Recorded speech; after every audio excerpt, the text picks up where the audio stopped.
I've seen a lot of lonely roads in my life, but after that one night, I stopped believing in shortcuts. Now I stick to the path I'm given. I take the main road there, and I take the main road back. My name is Ray, and I drive a truck for a living. Years of it. Day shifts, night shifts, different routes, different weather. It's all just part of the job. I'm not a coward, but I'm not reckless either. A trucker who doesn't respect fear doesn't stay a trucker for long. This happened a few years back. I was hauling a load from El Paso, Texas, up to Salt Lake City. It wasn't a high-priority shipment, just general goods. Company directive was simple. If you can make it overnight, great. I was running a bit behind schedule and wanted to make up for lost time. There's a story that runs among truckers on that route. A shortcut. A stretch of old highway that branches off. Less traffic, no way stations. Saves you a couple of hours. I'd heard of it, but never taken it. I figured, why not? Just this once. That was my first mistake. It was about 10:30 p.m. The main highway was already quiet, but when I took that turnoff, it felt like I had entered another world. The road was narrow, lined with dense brush and the occasional stretch of open desert. The cell signal was weak and getting weaker. I told myself it was worth it for the time I was saving. But the silence just got deeper. I'd been on this road for about an hour and a half, my eyes fixed on the patch of asphalt illuminated by my headlights. Suddenly, I saw him, a man on the side of the road, on the left, waving his arm to flag me down. My first thought was that he was in trouble. Car trouble, maybe. I slowed the rig down, pulling over to the shoulder. I didn't honk, just came to a stop. A truck cab is high up. I leaned over and looked down out the left window. There was no one there. For a few seconds, I just sat there, frozen. I thought maybe he'd walked around to the front. I checked my passenger side mirror and looked down. Nothing. A strange jolt went through me. I looked at the dashboard clock, then back out at the empty dark road. Maybe it was a trick of the light, I thought. Or maybe he slipped behind a bush. I did something I rarely do. I got out of the truck. There was no cold, just a strange dryness in the air. I switched on my flashlight and swept it along the roadside through the bushes. Nothing. No footprints. No sound of someone walking away. Getting back in the cab, I forced myself to calm down. You're tired. Your mind is playing tricks. I put the truck in gear and started moving. I hadn't gone far, maybe 10 or 15 minutes when it happened again. This time, the man was on the right side of the road, clearly visible in my headlights, arm raised, flagging me down. I hit the brakes immediately, but a sense of caution had crept in now. I didn't stop completely. I just slowed to a crawl and rolled my window down. "Where you headed, pal?" I yelled. The man just stood there, silent. I asked again, my voice sharper this time. "Hey, you need a ride or what?" Still, he was silent. As I got closer, I tried to get a good look at him in the headlights. His clothes were normal, but his face, there was something wrong with his face. It wasn't that it was deformed. It was that I couldn't seem to focus on it. It was like my eyes kept slipping away from it. I figured he was maybe drunk or sick, wandering around in a daze. I slowed down a little more, but I couldn't bring myself to stop. The man just stood there, didn't lower his arm, didn't move a muscle.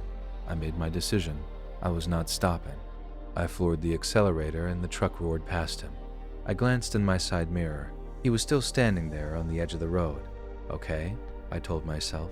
He's behind me now. But my heart was pounding. I was driving normally again, but I kept checking my mirrors. Who was that guy? Why did he disappear the first time? Why was he silent the second time?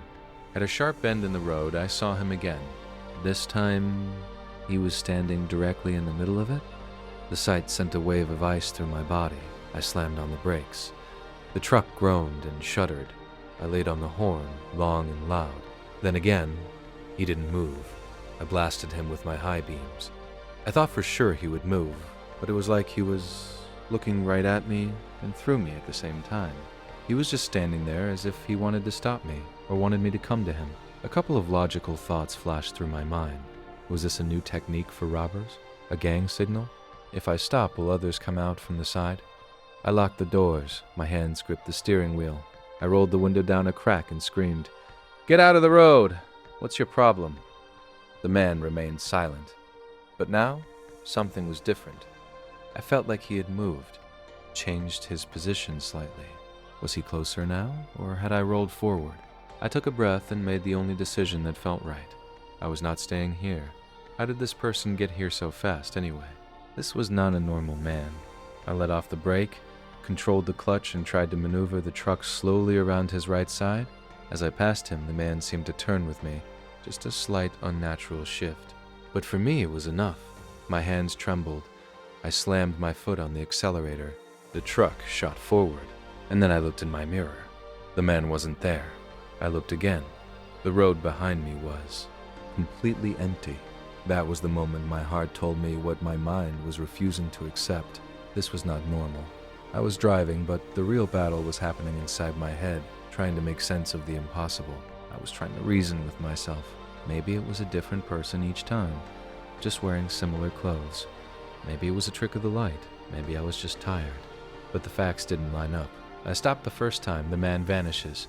The second time, he's silent. The third time, he's in the middle of the road and then disappears from my mirror. This wasn't a coincidence. I checked my phone. The signal was weak. I tried calling my dispatcher, but the call wouldn't connect. I tried again. Nothing. I cursed under my breath. Why does the signal always die at times like this? I decided that the next sign of civilization I saw, a diner, a gas station, anything, I was stopping. I didn't care if the route took longer. I just didn't want to be alone on this road anymore. After a long while, I saw a dim light in the distance, then 2 or 3 more light bulbs and a hand-painted sign that read, "Eats and coffee all night." It was a tiny, run-down roadside diner. A couple of worn-out plastic chairs were outside, along with a stove and a big pot of water. It was quiet, but at least it was a human place. I parked my rig a little way down the road, set the brake, and got out. The owner, a middle-aged guy with tired eyes, just nodded at me. "Coffee," I said, "and something hot to eat if you've got it." "I'll get you some food first, then coffee," he said. I sat down. As I ate, I started to feel just how tense I was. My shoulders were tight and my hands had a slight tremor. I tried to act normal. I made small talk with the owner. "Road's pretty quiet out here at night, huh?" He paused for a moment, then said, "Whoever's meant to come, comes." I didn't think much of the phrase. I just laughed it off, but there was no hint of a joke in his tone. I was drinking my coffee when my eyes drifted over to my truck, parked in the darkness, and that's when a lump of ice formed in my stomach. Standing on the left side of my truck was the same man. Same build, same silence, same raised arm. He was just standing there as if he was watching or listening. The moment my eyes locked onto him, he slowly slid behind the truck, disappearing from view. I slammed my coffee mug down on the table. My mouth went dry. I immediately looked at the diner owner.